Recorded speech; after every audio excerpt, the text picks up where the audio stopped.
వాళ్ళు ఎంత డబ్బులు కట్టలేరు. ఎందుకంటే అటు గట్టి ఇక్కడ గట్టి అప్పులు తెచ్చి ₹2 వడ్డీలే అక్కడ అంతా ఆత్మహత్యలు చేసుకునేది. పంట వేసాక నష్టపోవడం వేరు సార్. ఇప్పుడు పంట వేసే పరిస్థితే లేకపోవడం, ఆ పంట వేస్తే ఖచ్చితంగా ఆ పంట దిగుబడి రాదు, నష్టం తప్పే ఉండదు. ఇక్కడ ప్రత్యామ్నాయం ఆలోచించాలా ప్రభుత్వం, లేదంటే ఆ పంటకు సంబంధించి రైతుకి ఏం చేయాలి? మీరు రైతుకి ఏమి చేయలేరండి ఆ విషయంలో. పరిహారం ఇవ్వలేరా? పంట ఏదెందుకు పరిహారం ఇచ్చేటైతే ఎవడు వేయడు. అంతే. అంటే ఇలాంటి పరిస్థితుల్లో ఇప్పుడు ఎల్నినో లాంటి ఎఫెక్ట్ వచ్చినప్పుడు ఏం చేయలేరు. ప్రకృతితో సమస్యని ఎవడేం చేయగలుగుతాడు?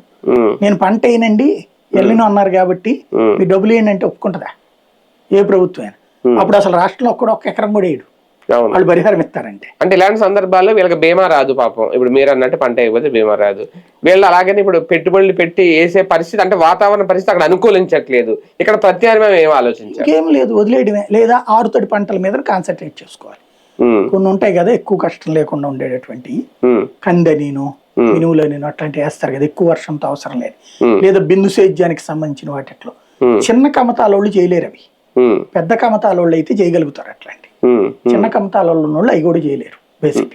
అంటే దీని మీద ఇప్పుడు నిపుణుల సలహాలు తీసుకుంటున్నారా బాబు గారు? ఏం చెయ్యాలి రేపని? అయినా సరే మీకు రైతుని కన్విన్స్ చేయడం ఎవరి వల్ల కాదు. మీరు రైతు దగ్గరికి వెళ్ళి, నేను చాలా సార్లు చూసా, ఫీల్డ్ లో తిరిగిన రోజుల్లో